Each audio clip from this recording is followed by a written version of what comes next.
तो पिछले वीडियो में हमने जाना कि क्यों सलार मूवी थिएटर पर नहीं चली मगर OTT पर रिलीज होने के बाद से मूवी अभी तक ट्रेंडिंग में है।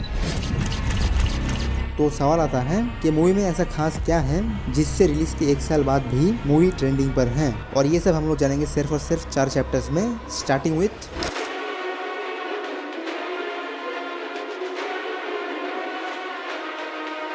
इस मूवी का मेन फोकस है ये 2 कैरेक्टर्स और इनकी दोस्ती। इनफैक्ट प्रशांत नील जब भी किसी इंटरव्यू में सलार के बारे में बात करते हैं तो वो कहते हैं how violent and innocent man can be, that is your take of Prabhas in Salaar. Yes sir. And truly जब मैंने इस मूवी को ध्यान से देखा तब मुझे समझ में आया कि वो ऐसा क्यों कहते हैं, और ये चीज स्पेशली मूवी के सो कॉल्ड स्मॉल मोमेंट्स में देखने को मिलता है। ये जो स्मॉल मोमेंट्स होते हैं ये बहुत ही स्पेशल होते हैं, क्योंकि अक्सर ये स्मॉल मोमेंट्स ही मूवी के सबसे बेस्ट मोमेंट्स में से एक होता है। यही वो सीन्स होते हैं जो कैरेक्टर्स को बेटर तरीके से डेवलप करते हैं, और जब आप मूवी को फिर से देखते हो तब आप इन स्मॉल मोमेंट्स को ही ज्यादा नोटिस करते हो, और अक्सर कुछ टाइम बाद यही स्मॉल मोमेंट्स मीम बन जाते हैं, like in the case of Hera Pheri, फिर हेरा फेरी वगैरह वगैरह। इसलिए एज अ फिल्म मेकर ये जरूरी है कि आप इन स्मॉल मोमेंट्स को बेटर बनाएं, क्योंकि मूवी के जो हाई लेवल सीन्स हैं वो आपको फर्स्ट टाइम में ही नोटिस हो जाता है, बट जब आप इन मूवीज को फिर से देखते हो तब अक्सर वो हाई लेवल के मोमेंट्स आपके लिए उतने स्पेशल नहीं होते। हाँ, कुछ एक्सेप्शन होते हैं but most of the time ऐसा नहीं होता, क्योंकि आपको वो सीन्स ऑलरेडी याद होता है, और इंसानों का जो ब्रेन है वो ऐसे काम करता है कि आप हमेशा अनप्रेडिक्टेबल चीजों में ही ज्यादा इंटरेस्टेड होते हो। जैसे फॉर एग्जांपल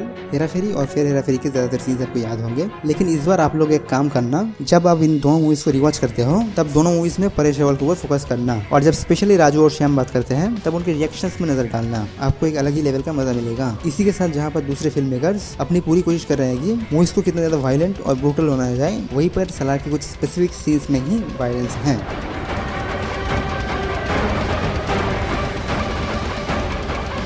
तो जैसे कि मैंने कहा, सलार मूवी में एनिमल या मार्को जैसे वायलेंस को मूवी का मेन पार्ट नहीं बनाया गया, बल्कि वायलेंस को मूवी के कैथेटिक सीन्स को एनहांस करने के लिए बनाया गया है। इसका बेस्ट एग्जांपल है काली माता वाला सीन। हालांकि यहाँ पर मेरा एक कंप्लेंट है कि इस सीन के बिल्डअप को थोड़ा पहले शुरू करना चाहिए था, जिसके बारे में पिछले वीडियो में मैंने डिटेल में बात किया है। फर्दर मोर इस चीज से एक बात क्लियर हो जाए कि मूवी में वायलेंस को अननेसेसरीली यूज नहीं किया गया है, सिर्फ जरूरत पड़ने पर ही उसका इस्तेमाल किया गया है। इसी के साथ एक और चीज नोटिस करना, मूवी में जो वायलेंस है थ्रू आउट द मूवी उसको लेवल किया गया है। मतलब मूवी का जो फर्स्ट एक्शन सीन था वहाँ पर कुछ खास खून खराबा नहीं देखने को मिला, फिर इंटरवल में पहली बार हमें अच्छा खासा वायलेंस देखने को मिला, फिर काली माता वाला सीन में उसका लेवल और भी बढ़ गया, और लास्ट एक्शन सीन में वो और भी ज्यादा ऊपर चला जाता है, जिससे हम लोग इतना एक्सपेक्ट कर सकते हैं कि नेक्स्ट मूवी में और भी ज्यादा वायलेंस देखने को मिलने वाला है। बट क्या आपने नोटिस किया, सलार एक्चुअली काफी ज्यादा सिमिलर है बाहुबली और RRR से।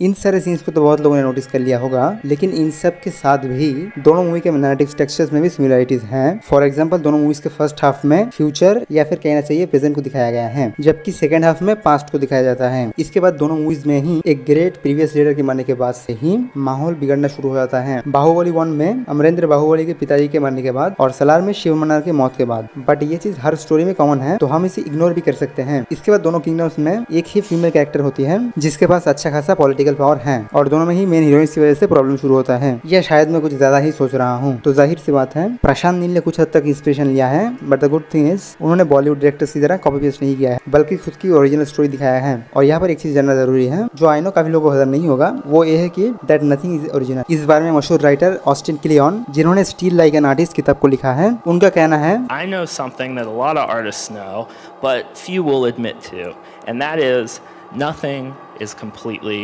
original. All creative work builds on what came before. इससे पता चलता है कि कोई भी मूवी हो वो कहीं ना कहीं से इंस्पायर्ड होता है, चाहे वो कोई किताब हो, कोई रियल लाइफ इवेंट, या फिर कोई दूसरी मूवी ही क्यों ना हो। अजय देवगन ने इस चीज से PhD कर लिया है, जिसके बारे में जल्दी ही डिटेल में एक वीडियो लाऊंगा, मगर अभी के लिए मोटा मोटा ये समझ लो, remakes are never bad, they are either good or poorly made. बाकी let's talk about probably the best part of Salaar, which is